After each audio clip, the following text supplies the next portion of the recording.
పడదాం. ఓం నమ శివాయ గురుగారు.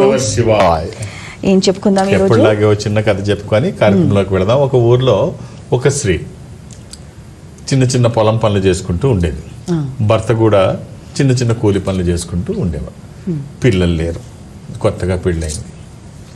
సరే, ఒకరోజు అదే ఊళ్ళోని పొలంలో పని చేయడానికి వెళ్ళింది. పని చేస్తుంది. పని చేస్తూ ఆ రోజు పని వాళ్ళు ఎవరూ రాలేదు, తను ఒక్కరితే పని చేస్తుంది. మిగిలిన పని వాళ్ళు కూలి వాళ్ళు ఎవరు లేరు, తినే కూలి పని చేస్తుంది వేరే వాళ్ళ పొలంలో.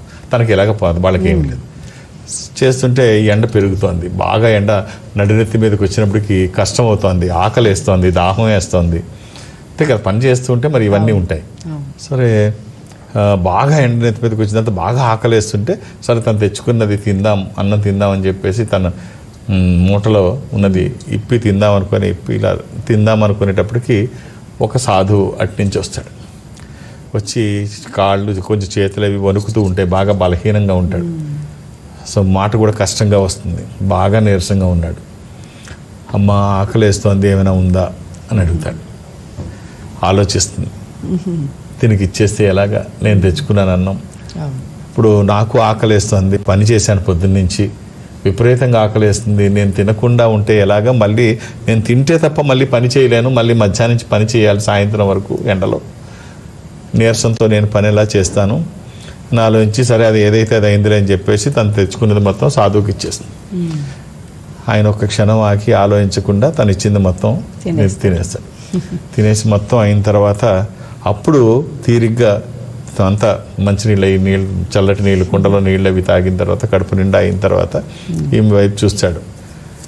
ఏమిటమ్మా, నువ్వు నాకు లేకుండా నాకు ఇచ్చేసావు, నువ్వు తినకుండా అడుగుదాం అనుకున్నాను, అడిగే పరిస్థితిలో నేను లేను, 2 రోజుల నుంచి నాకు ఆహారం లేదు, ఎక్కడా భోజనం దొరకలేదు, పడిపోతానేమో, ఇక స్పృహ కోల్పోతాను అనుకున్న సమయంలో నువ్వు కనిపించావు, ఎండ కూడా విపరీతంగా ఉంది, నువ్వు ముందు తినమని ఇచ్చేటప్పటికి ఇవన్నీ నేను ఆలోచించలేదు, ముందు ప్రాణం నిలుపుకోవాలి అన్న దీంట్లో ముందు తినేశాను, నువ్వు తిన్నావా లేదా అని కూడా నేను అడగలేదు, కొంత నీకు పెడదామన్న ఆలోచన కూడా నాకు లేదు, ఎందుకంటే నాకే విపరీతంగా ఆకలి ఉంది, 2 రోజుల నుంచి తినట్లేదు, నీ ఇవ్వగానే. సో నీ సంగతి ఏమిటమ్మా అంటే, పర్వాలేదు, నాదేముంది స్వామి, ఇంటికి వెళ్తాను, ఇంటికి వెళ్ళాక వండుకుంటాను, సాయంత్రం అదే ఆ ఉద్దేశంతోనే నేను ఇంటికి వెళ్ళి తినొచ్చులే అని చెప్పి మీకు ఇచ్చాను, మీరు 2 రోజుల నుంచి తినలేదు అంటున్నారు కదా, అది మీకు అవసరం, నాకంటే నాదే ఉంది స్వామి, మళ్ళీ ఇంటికి వెళ్తే నేను వండుకుంటాను.